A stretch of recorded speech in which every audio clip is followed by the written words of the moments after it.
ஒரு படத்தின் பாடல் நடன படப்பிடிப்பின் போது அந்த பாடலில் நடனமாடும் நடிகையின் மானம் காத்த எம்ஜிஆர் என்ற ஒரு சுவாரஸ்யமான தகவலை பத்தி தான் இந்த பதிவுல நாம பார்க்க போறோம். வாங்க பதிவிற்குள் போகலாம். எம்ஜிஆர் நடித்த குடியிருந்த கோயில் படத்தினுடைய பாடல் ஆலங்குடி சோமு எழுதியது. ஆடலுடன் பாடலை கேட்டு என்ற பாடல் தான் அது. இயக்குனர் கே சங்கர் இயக்கியிருந்தார். 1966ஆம் ஆண்டு அந்த படம் ரிலீஸ் ஆனது. இன்னைக்கும் அந்த பாடலை கேட்டு ரசிக்காதவர்களே இல்லை என்றே சொல்லலாம். அந்த பாடல் ரெக்கார்டிங் ஆன பிறகு டைரக்டர் இந்த பாட்டை பஞ்சாபி டான்ஸா வச்சா எப்படி இருக்கும்னு கேட்கிறார் எம்ஜிஆரிடம். எம்ஜிஆர் முதலில் தயங்கினாலும் பிறகு சம்மதித்து அதற்கான ஒரு வாரம் பயிற்சி எடுக்கிறார் எம்ஜிஆர். நடிகை ராஜஸ்ரீயும் எம்ஜிஆரும் நடனம் ஆடுகிறார்கள். ஒரு ஷாட்ல அப்படியே ராஜஸ்ரீ சுத்திட்டு வந்து அப்படியே உட்கார்ற சீன். அப்போ மானிட்டர் எல்லாம் கிடையாது, சிங்கிள் ஷாட். அதுக்கு 10 முறை ரிஹர்சல் பார்க்கப்படும். ஆடிக்கிட்டே வந்து சுத்தி உட்கார வேண்டும். படப்பிடிப்பு யூனிட்டே கை தட்டுறாங்க. ஆனா எம்ஜிஆர் மட்டும் ஒன்ஸ் மோர் எடுக்க சொல்றாரு.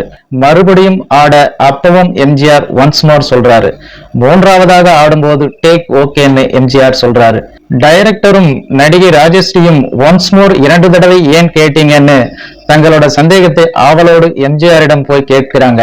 அதற்கு எம்ஜிஆர் சொல்கிறார், நீ சுத்திட்டு வந்து ஆடும்போது உன் உள்ளாடை தெரியுதம்மா, நீ நல்லா ஆடிட்டே, அடுத்தும் நல்லா பண்ணுவே. நீ முதல்ல ஆடின மாதிரி இருந்தா அதை எடுத்திருப்பாங்க, அப்புறம் எடிட்டிங்ல அதை தூக்கிடுவாங்க. அதை ஆடியன்ஸ் யாரும் பார்க்கல. 3ஆவது டேக்கில் நீ நல்லா ஆடுனதுனால அடுத்த டேக் ஓகேவானதுன்னு எம்ஜிஆர் சொல்றாரு. இதுதாங்க நடிகரின் கண்ணியம். எம்ஜிஆரை பொறுத்தவரை அவர் ஒரு திறமையான கலைஞர். சினிமாவில் உள்ள அத்தனை விஷயங்களையும் விரல் நுனியில் வைத்திருந்தவர். இசை ஞானம் உள்ளவர். கேமரா ஆங்கில் பார்ப்பதில் வல்லவர்.